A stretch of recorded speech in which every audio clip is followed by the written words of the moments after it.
Welcome to Rippy Content, the channel where you can watch me die. So today I want to share my new awesome Apocalypse build with you guys. It's super fun to play. I had a blast going through the acts and taking it into Endgame right now. So wanted to share an update about this with you. I made a detailed build guide for it. I'm going to go over some game footage right now and then jump into the build guide. Let's go. So show me what you got. Apocalypse. In your face. Yeah, that's the way. I really like that. Apocalypse good, dude.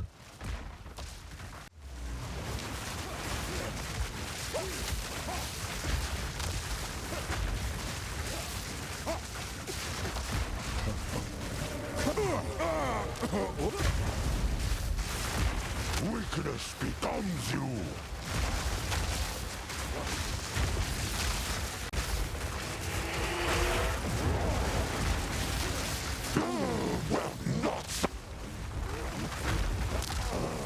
Alright, then let's get into it. This is a T5 map I opened after the campaign and jumped into it and destroyed everything in there.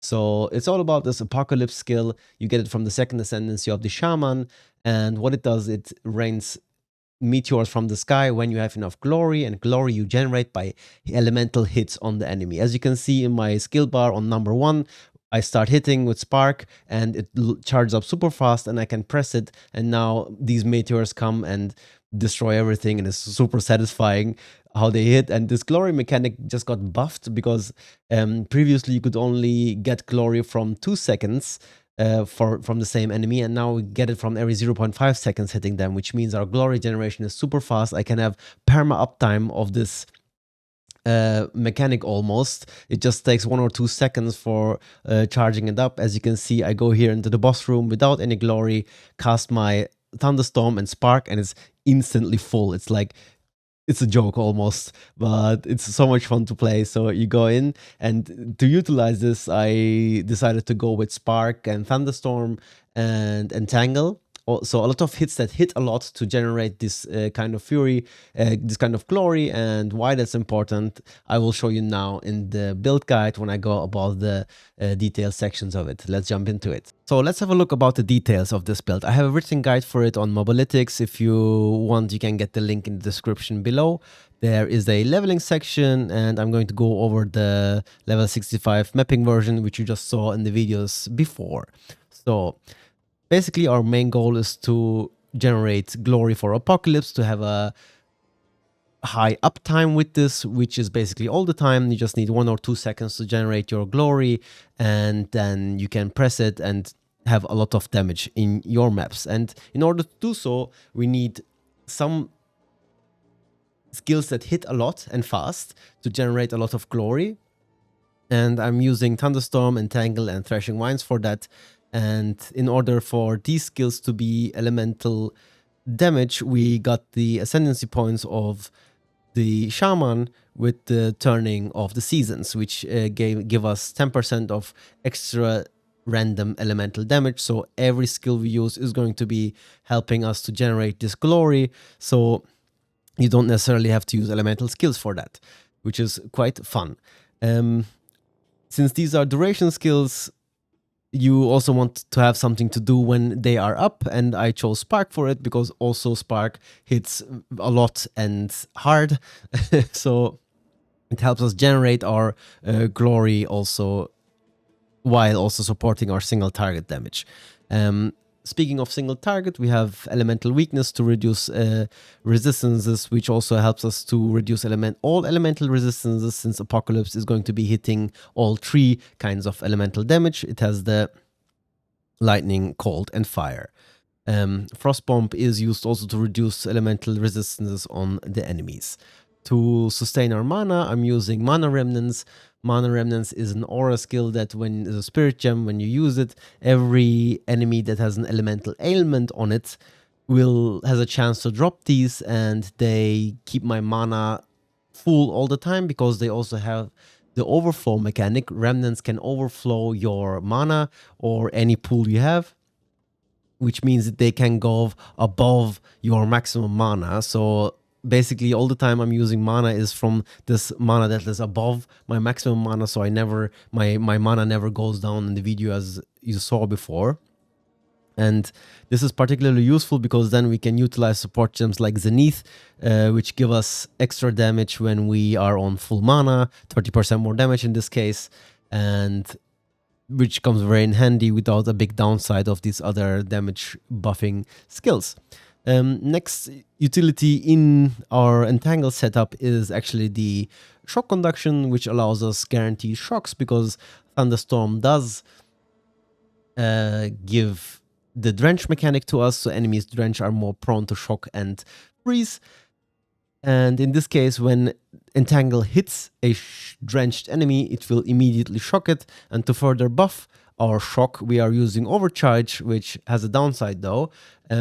It gives us shock magnitude, but also shocks us. But we can work this around with Commiserate. Commiserate applies the ailment we have to the enemy. In this case, we will be shocked from Overcharge. We attack with Entangle, and the enemy will be shocked. Other than that, we have Static Shocks and Cursing Current, which does a lot of damage on Thunderstorm and helps a lot with the clear. You're going to be amazed how much damage this does. I had Shock Conduction here, which is not going to be there anymore. And since these are duration gems, I use Spark and put also Flame Wall to even buff our damage. So that said, this is basically the backbone of the build. You can adjust this to your liking if you want. You can use more Spark or use other skills that hit a lot. But this works quite well for me for now, so that's quite fun. Let's have a look about the gear for this. I'm using Painter Servant, which gives me like 10% of each elemental damage. Usually it has the downside of elemental damage being converted to different things. Usually that's bad. In our case, it's nice because we are going to be scaling all elemental damage types to buff our Apocalypse as good as possible. And together with that, Yoke of Suffering is a very good unique because it makes enemies take increased damage per ailment on them, and we're going to be putting all ailments on the enemy, which means we are going to have a lot of benefits from this, with the downside of having reduced Ignite, Shock, and Chill duration on enemies, which we don't care because we hit a lot, and that's going to be fine. The rest is just like generic life and resistances. I got a nice stuff here with like spell damage, extra cold damage, cast speed, and level of spell skills. This you can get for like 10-15 exalts or craft yourself. Next, let's have a look on the passive tree. So the passive tree, we are going to be utilizing this three super nice nodes on this side. So this wheel and this wheel are the elemental damage wheels, which gives us tons of damage, which we can completely utilize, since Apocalypse is going to be doing all three elemental damage types. So we start down here, we take all the spell damage nodes we can find, and these are very nice because they also have skill effect duration, which synergize with our skills. And during the leveling, you will realize once you hit Wild Surge incantation, your damage goes above and beyond, because this applies to our Entangle, to our Thrashing Vines, to our Thunderstorm. All of a sudden, you're doing so much damage with this, and since they basically one-shot packs anyway, you're going to be moving all the time, so you don't care about the less duration so much as well. And also, we're going to be investing in skill effect duration from the tree. So the rest of the points I'm going to be putting in energy shield nodes to start stacking some energy shield, and the rest we are going to be putting in critical strikes. And why critical strikes is going to be our endgame defenses as well as our damage, I'm going to show you now in the endgame version of this build. So with the new Val uniques, we have awesome new uniques that had a lot of downsides, which were kind of annoying, but now we can remove these downsides. And so basically the idea is to use the Covenant to get some spell leech for us, and the spell leech can then be turned into instant leech because we're from crits, so that's why we're going to be investing in crits. And on top of that, we're going to be using Soul Feather, which is going to give us excess life recovery from leeches applied to energy shield, and in order to get excess life recovery, we're going to allocate fast metabolism on our amulet, access to overleech, because in this case our life will be full, we will still be able to leech, and that the soul feather is going to convert that into energy shield leech, and therefore we need critical strikes for that to be also be instant. So on top of the damage nodes we had before, I basically just added the critical strike nodes that are necessary for us to go as high as possible with our critical strikes. Also, I'm having a bit of a weapon swap technology just to remove the crit nodes, to add the curse nodes to our curse to be even more potent. And I'm also adding the Wisdom of the Magi to get that juicy buff from the sockets on our gear. This is still hypothetical, it's going to be tested, and I'm going to be posting an update about this. Also, you have to keep in mind that these uniques are quite expensive, and we need to be removing their downsides in order to utilize this for our builds. So talking about the downsides is of course the life cost of skills of the Covenant, which we need to remove with the new leak mechanic, as well as the lose 5% of maximum energy shield per second. This is a quite expensive process. I'm going to be testing for you and posting updates about it, so stay tuned for more details. In the meanwhile, I will also create a budget version that will carry you for this kind of setup.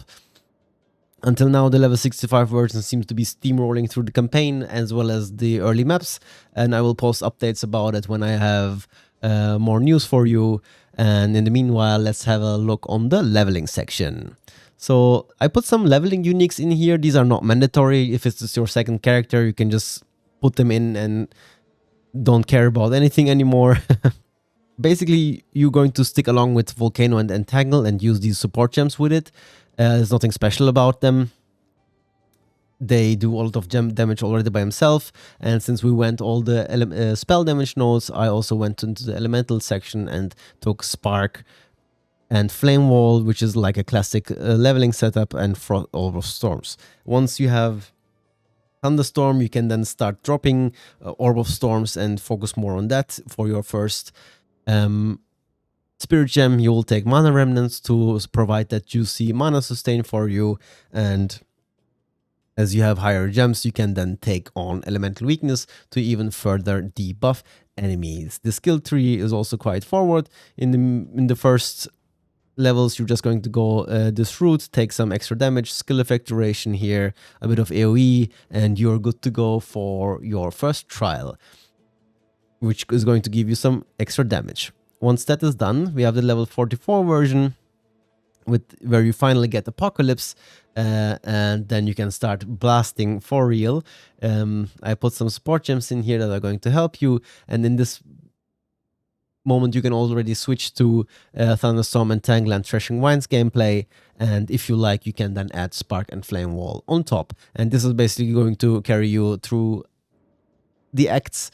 I didn't have to do any boss a second time. As you can see in the footage before, it was super smooth for leveling, and then you can transition slowly into the early maps version with the Yoke of Suffering and just get some drop the leveling uniques and get some rares with actually some life on them. You're going to end up around 2k life and 1k of energy shield, which is quite solid to bring you into red maps. And I'm going to be posting an updated version for this for around level 80. So stick along and let me know what you think of the build. If you're interested in more and if you have any questions, you can come say hello on my stream. I'm going to be streaming all the holidays. So have a nice day and see you around.